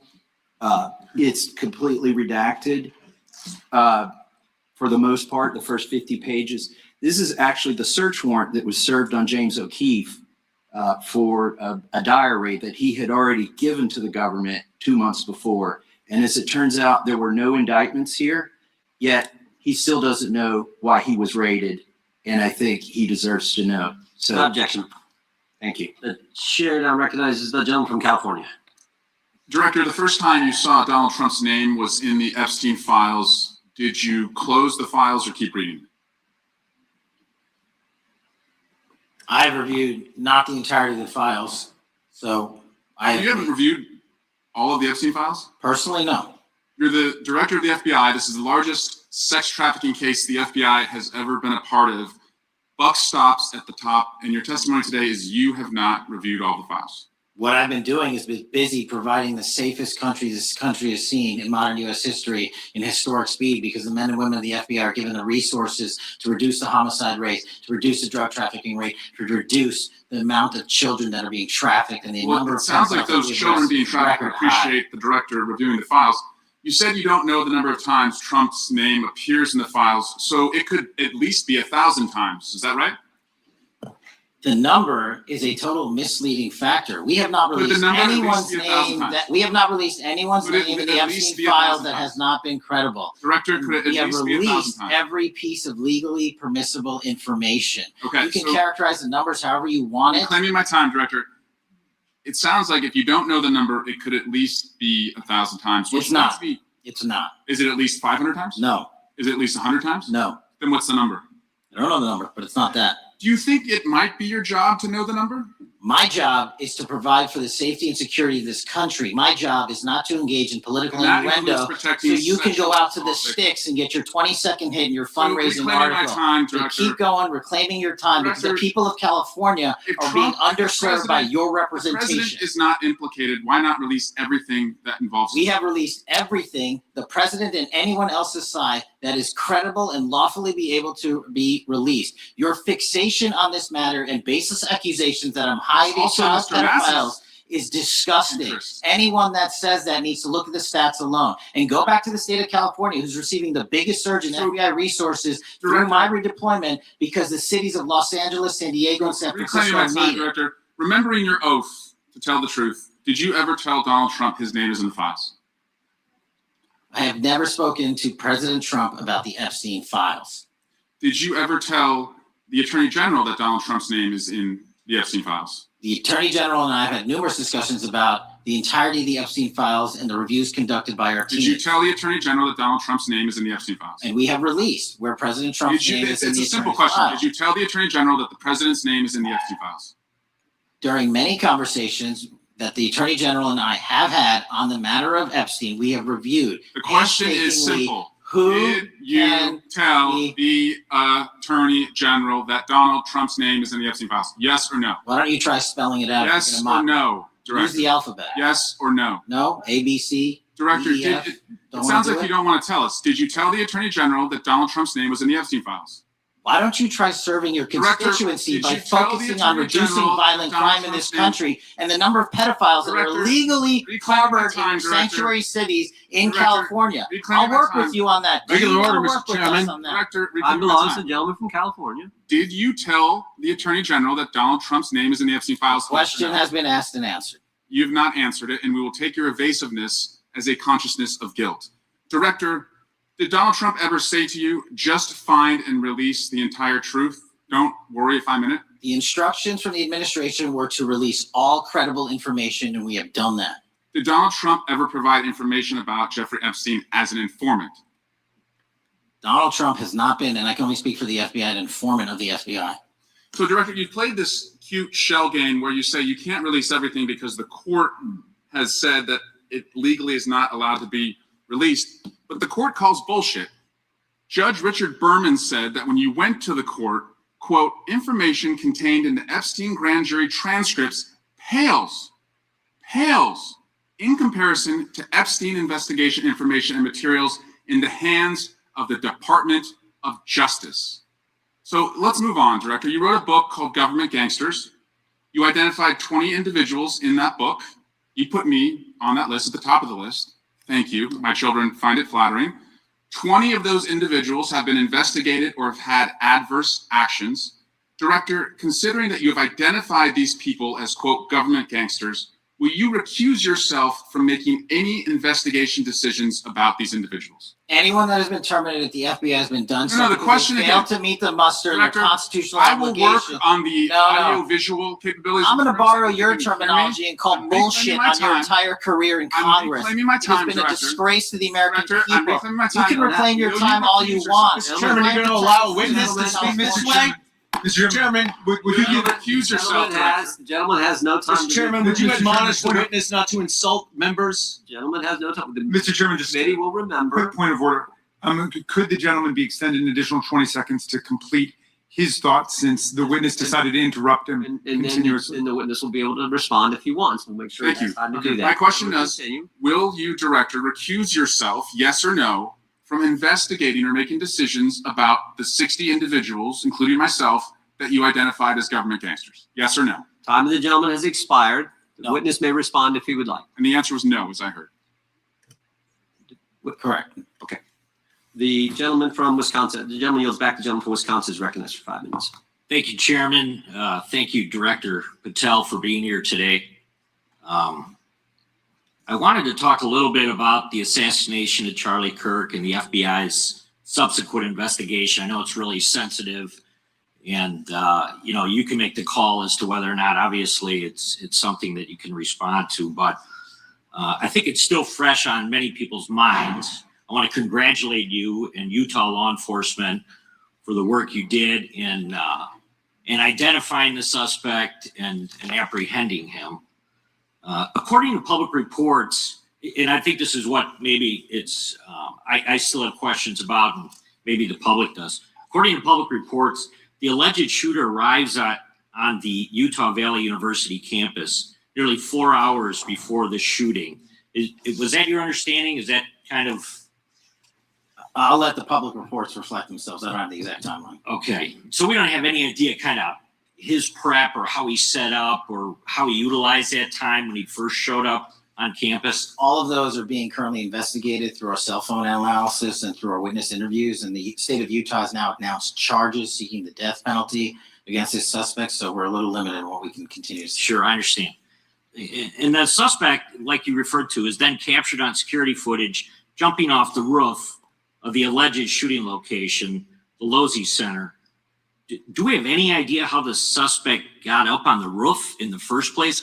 I think for members of Congress, especially after Butler in Pennsylvania, it's just unimaginable that there could be some type of security breakdown prior to an event of that size where somebody could access a rooftop.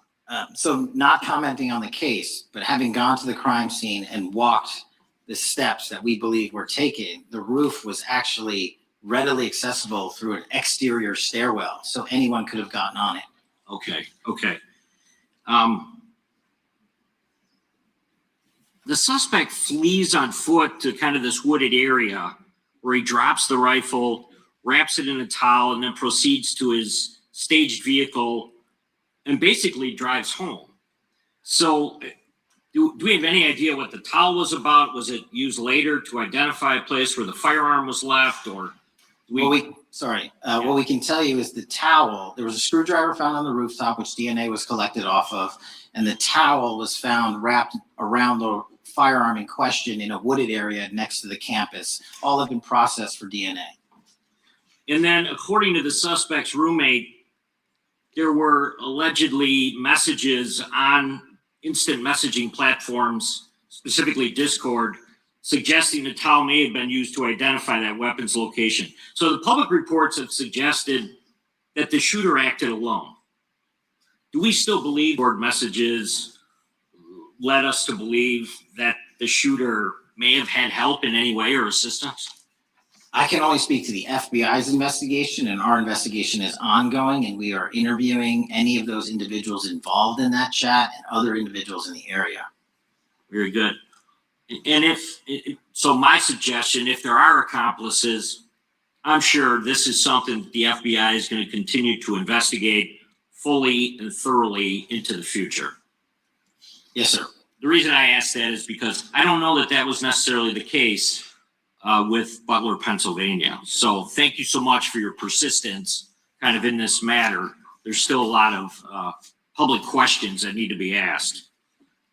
Let me shift to another topic very quickly. On July 31st, 2025, the DOJ and the CIA declassified the annex to Special Counsel John Durham's 2023 report on Operation Crossfire Hurricane.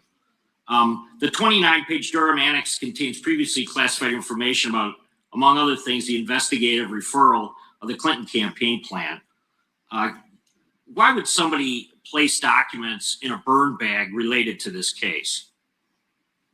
That case is very much ongoing, so I can't comment on the stylization of the evidence we're collecting. Can you comment at all on the Durham Annex as I described it? The Durham Annex, which has been publicly released thanks to the FBI's commitment to transparency, is one of the documents that's being utilized. And in general terms, speaking for a burn bag, sir, a burn bag is what you use to put classified documents into generally, because that is literally how you destroy them.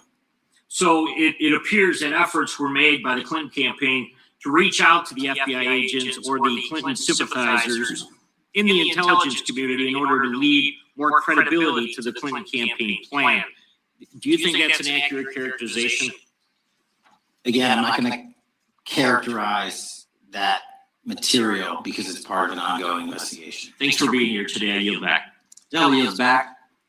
Gentleman from California is recognized. Thank you, Director Patel, for being here today.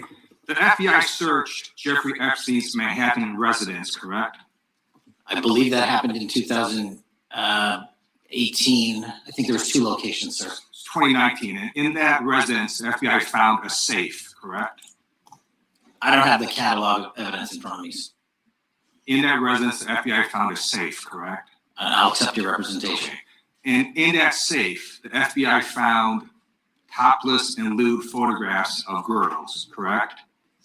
Again, sir, I'll accept your representation. I don't know. Thank you. It was all over the media at the time. It's a New York Times article that says Jeffrey Epstein is indicted on sex charges as discovery of nude photos is disclosed, dated July 8th, 2019. And the Times reports a trove of lewd photographs of girls was discovered in a safe inside financier Jeffrey Epstein's Manhattan mansion. What we can tell you is the towel, there was a screwdriver found on the rooftop, which DNA was collected off of, and the towel was found wrapped around the firearm in question in a wooded area next to the campus. All have been processed for DNA.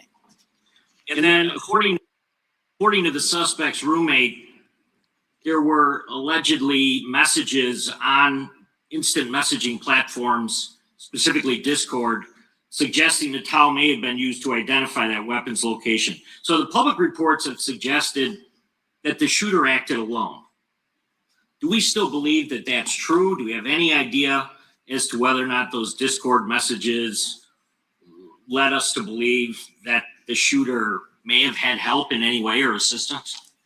I can only speak to the FBI's investigation, and our investigation is ongoing, and we are interviewing any of those individuals involved in that chat and other individuals in the area. Very good. And so my suggestion, if there are accomplices, I'm sure this is something that the FBI is going to continue to investigate fully and thoroughly into the future. Yes, sir.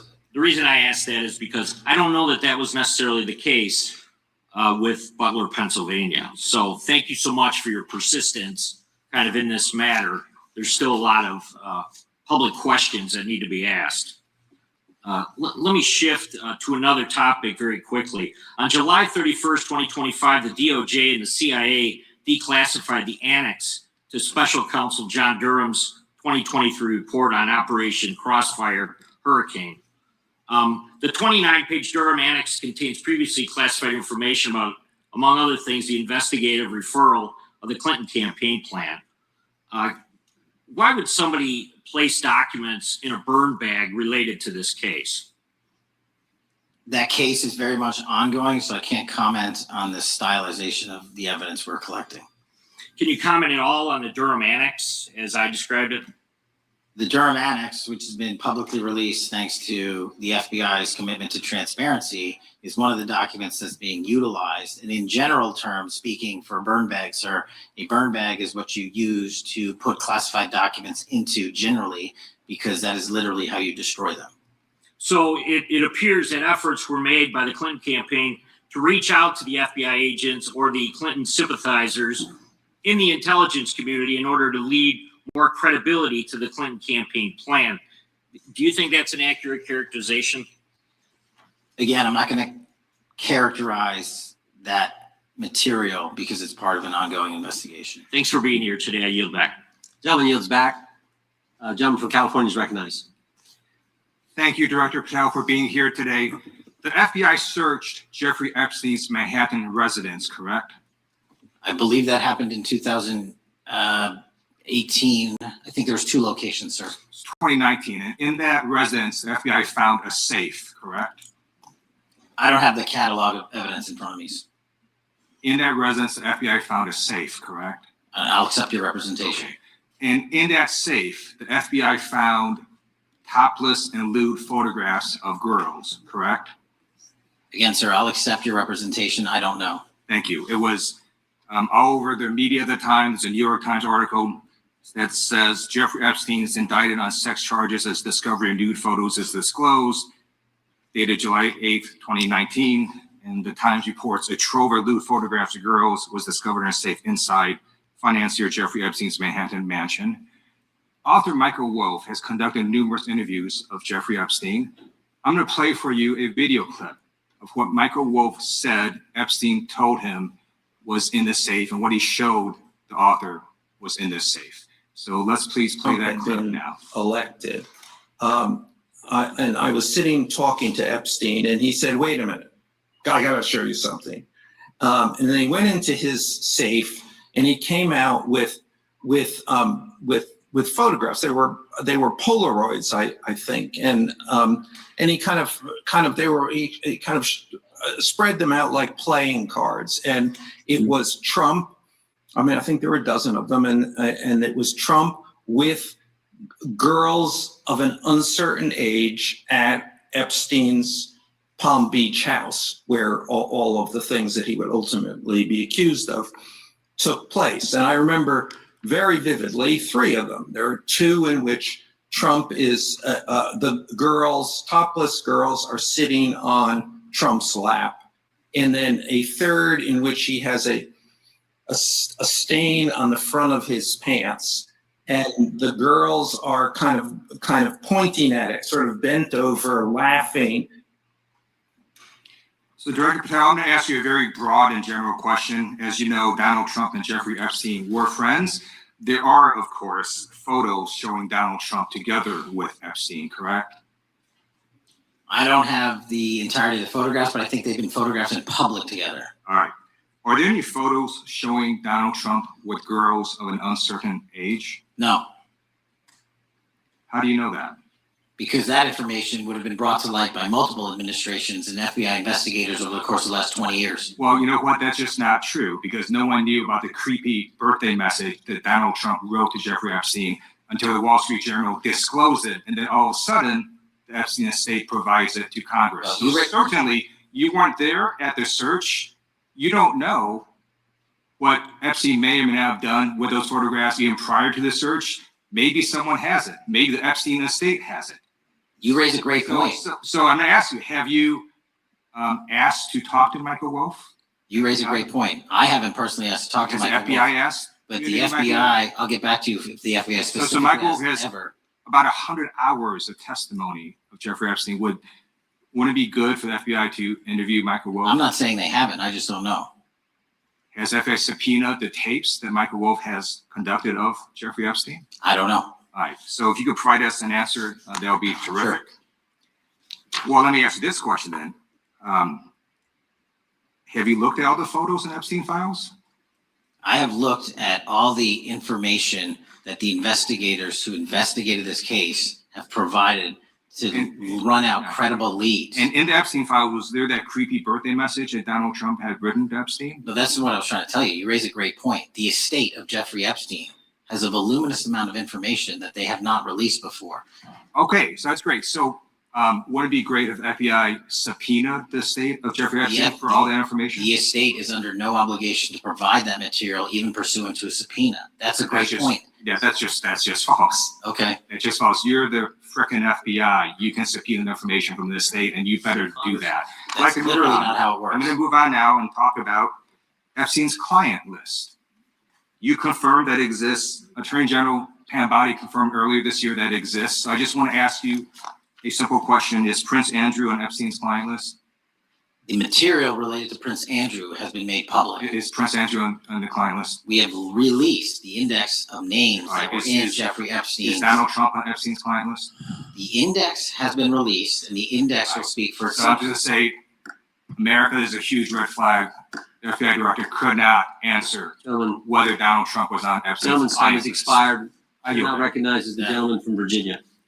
Thank you, Mr. Chairman. I want to thank the director for being here and for his work over the last several months, removing the taint of partisanship that has infected the intelligence community over the past several years under the last administration, under the last several directors, standing up for law enforcement, standing up for the brave men and women who work in your agency. But to set the record straight, we have to correct the record. And the record, early days of the first Trump administration saw a dramatic spike in news stories that contained sensitive and sometimes classified details about the FBI's bogus Russia probe, about a leak a day. It's unacceptable that senior FBI officials coordinated to leak classified information to try and harm President Trump. Documents produced to the committee in August of this year revealed that the FBI interviewed a former intelligence committee staffer who gave details on a systematic process through which leaks of classified information were affected by then Chairman, now Senator Adam Schiff. Were these findings escalated within the Bureau's chain of command, and if so, to what level? Sorry, were the findings escalated? Were these findings that were given to us escalated within the Bureau's chain of command, and if so, what level did you receive this information? That entire matter is currently under investigation by the people at the FBI that handle leaks of classified information. All right, it's good to know that there is an ongoing investigation. Can you tell me whether these leaks to the media compromised any ongoing FBI investigations during the Trump-Russia probe? I can tell you, generally speaking, the leaks of classified information are detrimental to any work the FBI is doing. Now, former Director James Comey testified before the Senate Judiciary Committee that he had never been an anonymous source, nor authorized anyone to be an anonymous source in news reports about matters relating to the Trump investigation or the Clinton investigation. Was Comey's testimony true? In reference to Director Comey, I'm very limited in what I can say because of what the current status of those matters are with the FBI and the Department of Justice. When I am able to make those public, I will. Can you tell me if there's an ongoing investigation there? Again, without identifying any individuals related to the information you're generally speaking about, there is an ongoing matter that has been under review by the Department and the FBI for some time. Because we know that the documents that we received last month revealed that former Director Comey used Columbia University law professor as a conduit to leak stories to the media that contained classified information. Let me move on to the way that the FISA process was weaponized by past directors. Prior to your confirmation, you raised concerns about government misuse of FISA, including Section 702, stating that FISA was in need of major reform. Specifically, you highlighted that the FISC report that the FBI had conducted 278,000 improper searches of the FISA database. Do you remain concerned about governmental abuse of FISA in Section 702? I'm always concerned, but what we've done since I became FBI director is implement new audit systems. We have nearing 100% review of the 702 query system that you are specifically referring to. And we've also eliminated anyone that has ever touched that database that has in any way made a mistake, whether intentional or not. And we have also identified a system in which those going forward who misuse the 702 system They don't get 2 strikes. They get 1 and you're done. Okay, I'm glad you mentioned you're continuing to audit because, as you know, in May, the New York Times reported you closed the FBI's Office of Internal Auditing. Can you explain why you decided to close this office? Yeah, because under the new restructuring of the FBI, to save resources, there were 2 different places doing the exact same thing. We have a specific division dedicated to audits. I didn't need another audit system doing the audits again.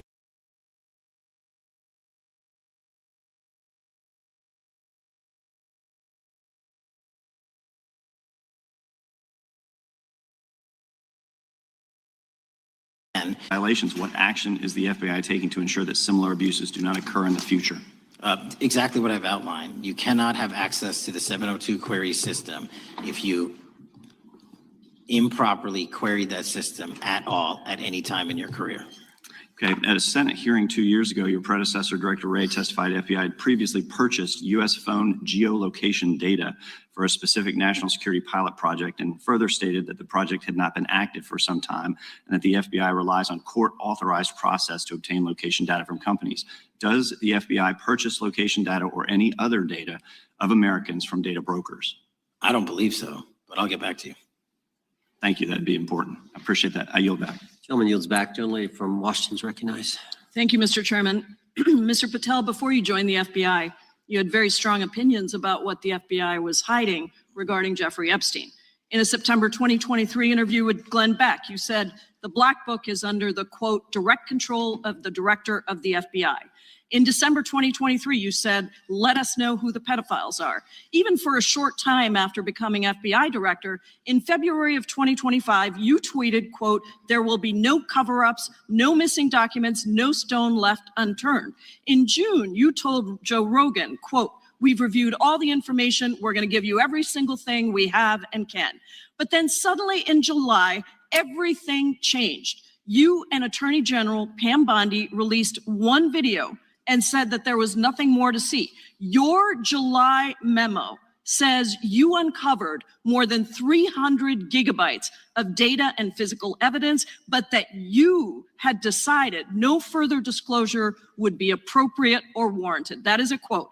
I think what happened, Mr. Patel, is that suddenly you discovered that Donald Trump's name was all over these files, and you started a giant cover-up. So you are under oath, Mr. Patel. You just testified to Mr. Swalwell that you did not speak to the president about the Epstein files. To your knowledge, did Attorney General Pam Bondi speak to the president about what was in the Epstein files? I can't speak for Attorney General Pam Bondi. So to your knowledge, you don't have any information. The question was, do you have any knowledge? Do you have any knowledge? I can't speak. You are refusing to answer the question. So let me tell you that the Wall Street Journal reported that in May, Bondi told Trump that he was in the Epstein files, and at the same meeting said that the DOJ did not plan to release the files. Yesterday, you testified to Senator Kennedy that there was, quote, no credible information that Epstein trafficked girls to anyone else, and that you have, quote, continuously and publicly asked the public to come forward with more information, and we'll look into it. Today, in response to Mr. Massey's question, you appear to say that the survivors were not credible. These are survivors. That's not at all what I said. Okay, great. I'm going to ask you this in a second, but let me tell you about the survivors, and let's bring them up here into the room. These are women who came to the Hill and testified that they were groomed and raped at the age of 14 and 16 years old, and they called to meet with the president and to meet with the FBI and to have people investigate their claims. Some of them have never testified before. If you are so interested in getting the public to submit any information, why have you not met with them? You said you haven't met with them. Have you met with them? I'll give you one more chance. My job as the FBI director is to Is the invite all answer yes or investigative no leads. to whether or not you met with these women who were sexually abused and raped? Any insinuation by you or any What people is on the your end? side that I am not manhunting child predators and sex traffickers, just look at the Mr. stats. Patel, And you talk Mr. about Chairman, cover-ups, man. Mr. Chairman, You this talk is about my time, cover-ups. and I will take Why- as much time as I Where were want. you during the Instruct Obama the and witness, Biden Mr. administrations Chairman. when these so-called Instruct the cover-ups were witness. going on? Mr. Why didn't Chairman. anyone in those administrations talk to any of these Mr. purported Chairman. witnesses? Let's I get have some regular welcomed order, Mr. every Chairman. single person to provide credible information. Time belongs to the gentlelady from Washington. And I'm gonna When you- take when another you couple accuse of the minutes. witness of something, he's allowed to respond. That's how it works. You say Listen, something, he didn't even, excuse me, Mr. Mr. Chairman, Chairman, you have point always of been order. fair, but this and is I'm not being fair. and you will get No, your, this you will is get your my time. time, and he You will give the said gentlelady that the a few witnesses additional were not credible. seconds of time. I'm gonna get an additional minute of time because No, that's you'll how get much what, time you he won't get a took. minute, you'll get some seconds, what we think is under 5 minutes. You don't get to demand how Mr. much time you Patel. get. That's not how it works. Mr. Patel, are the victims of the Jeffrey Epstein horrific trafficking ring, are they credible? Any person with information about ongoing sexual trafficking. I'm asking you if they're credible. Ma'am, I'm Are commenting they on the credible? evidence we have. But And we have routinely asked for people to come forward with more evidence and we will look at Mr. it. And the evidence that we have was the same evidence that the Biden and Patel, Obama Justice Departments Mr. had. Patel, And they this is determined, not new. me, they determined Mr. that Chairman, information was not Mr. credible. Chairman, he's not letting me even ask my questions. You This is ask the ridiculous. questions, he gives an answer. You may not like what he says, No, but that I'm doesn't mean you asking, get to he's not interrupt him. answering my question. Mr. Chairman, could haven't- we restore the gentlelady 45 seconds so she We can will give complete her her question? additional 30 seconds, which is what I said I'm earlier. gonna keep taking my time No, because you'll take here's the the time thing. that you get. You get are 30 not seconds. answering the question. The question I is, have, you just is don't like the these answer. women, are these women credible? It's a yes or no answer. I have answered the question. Well, and I what is keep the telling answer? you, I'm the only FBI director that has welcomed new information in this Okay. case. This You're not- administration is the only one that has welcomed any new information in this Is there case. a yes or no to Present whether the new credible victims are credible? information. Present new Are information. the victims credible The victims- or not? I'll tell you what happened in the last Trump Are they administration. credible or not? You can't even Victims say. credibly came forward. And you know what happened? President Trump authorized the indictments of President Jeffrey Trump Epstein. called Not them a Biden, hoax. not Obama. President Trump No one called else. the entire thing a Democratic hoax. So I would like to ask The you gentlelady's if time has you expired. will I gave her meet- the additional if 45 you- seconds she if you requested. will The meet- gentlelady yields back. The gentleman from Mr. New Chairman, Jersey is I would like recognized to for his ask if 5 you would minutes. meet with the women who were sexually Time does not abused belong. and raped and groomed Time does at not the belong ages to the of gentlelady from 14 Washington. and The time now 16 years belongs- old. Are you time- going to cover up? No, I'm Are not you gonna- going to I'm continue gonna to recognize cover the up gentleman for from the New Jersey rich for and his 5 minutes. powerful men, including those that might be on this committee? I can yell Or too, are Mr. you Chairman, going but I don't want to yell allow above them this. to The time belongs testify? to the gentleman from New Jersey. I Are you appreciate the going to allow gentlelady them to yielding back. testify, Mr. Patel? Go ahead. Will you allow them to testify to you, Mr. Patel? Mr. Patel, thank you for being here. I know it's been an interesting and difficult 2 days. And I wasn't going to talk about the Epstein thing because there's a lot of other issues that affect the FBI, but I have to say a few words.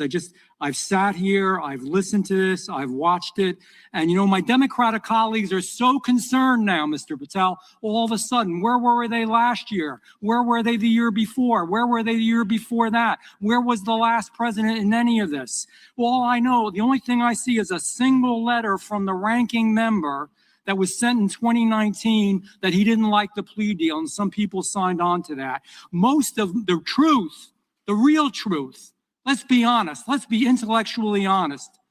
The real truth is we didn't hear from them at all. Anybody of them, hardly any of them ever mentioned it. Some of them didn't mention it at all until the beginning of this year. Earlier in the year it started. Not one Democrat asked Director Wray. We all remember Director Wray was here. Not once, not twice, multiple times. Nobody asked Director Wray about Epstein before this committee. Nobody was that concerned. Where was the concern for the victims then? Where was the moral righteousness then? Where was the outrage then? Where was the sense of duty then? Where was the desire for accountability then? Where was the urgency for justice then? Most of all, where the hell was the integrity then? You know what the truth is. Let's just say it, man. Tell the truth time. The truth is, it's politically useful for them to try to do this now, even though they didn't give a damn about it in the past. And you know what? That's an insult to the victims, and that's an insult to America. Continue to do the work you're doing. Continue to uncover what needs to be uncovered. One real quick thing before I say anything to 9/11. We know that was mishandled by the past director and by the past FBIs. There are family members here. There are family members who are concerned. God Almighty, we want to get to the truth of that. I ask you, please, to meet with them, to talk to them, and to investigate this with truth. You know, in the Biden administration, we went through a very dark and difficult period of time. The FBI trust was broken with the people. Catholics were, this is the stuff we've been talking about, were labeled radical threats for praying in their churches with their rosaries. Parents at school boards were called terrorists for standing up for their children. Hindu holy men in New Jersey. We have the largest Hindu temple in the world. They were attacked. They were put up against the wall with guns to their heads. So it isn't just a Catholic or Christian thing. American Jews were targeted in colleges and universities, and a lot of folks in the FBI, in the past FBI, not this one, didn't give a damn. We can't go back to targeting religion. We can't go back to silencing free speech. The Biden administration did that. So I got questions for you. Hopefully thoughtful questions that you can answer for us in a thoughtful way. How is this FBI now, under your leadership, how are we restoring trust for Catholics, for Hindus, for Jews, for parents, for all the other, for just American people that were targeted by FISA because they had a different viewpoint? How are we restoring that trust in the FBI? Multiple ways, sir. One, and maybe most importantly, is through transparency and providing the American public with the material so they can see, read it themselves as to what the abuses were in the past, whether it relates to the Catholic memo or the Hindu incident you talked about at the largest temple in North America. Any institution of faith and any member of faith will not be investigated by this FBI because they are men and women of faith ever, period. And nor should they. Nor should they. I don't mean to interrupt you, but my God, of all the amendments to the freedom of speech, freedom to believe in what you want to believe in, I know you're standing up for that. Continue. I'm sorry. No, that's it. Sorry. Okay. The Richmond memo was driven by a reliance on sources. The Southern Poverty Law Center, you know, the words sound nice, but the organization's not so nice. And we've seen the Anti-Defamation League distort data that counts as violence. Have you been able to identify and eliminate these kinds of partisan sources? We welcome all sources, but we want objectivity and neutrality and decency in the way we report all this. Have you been able to uncover any information there? How do we make sure our sources are good in the future? We have reviewed the source processes that infiltrate any institutions of faith, and they will no longer be going into institutions of faith. They will be directed towards criminal activity and protecting the homeland, the two most important missions the FBI has, and that's what we're going to continue to do. Good. And I'll say this, there was a lot of bull today, a lot of you know what, and I'm not going to say it because I respect the institution so much going on around here. Continue to do the work of the people. You are here for that reason. The administration is here for that reason. It was weaponized and politicized, the FBI in the past. Hope to God we never, ever see that again. One of the darkest parts of American history. Thank you, Mr. I yield back. Mr. Chairman, I have a unanimous consent. Gentleman yields back. The gentleman from New York is recognized for UC. I would like to introduce a CNN article that explains how an alleged top leader of the MS-13 gang was dismissed. His case was dismissed in Brooklyn so that he could be deported back to El Salvador, even though he was charged with murder. Without objection. Mr. Chairman, I have some unanimous consent. The lady from requests. Washington is recognized. I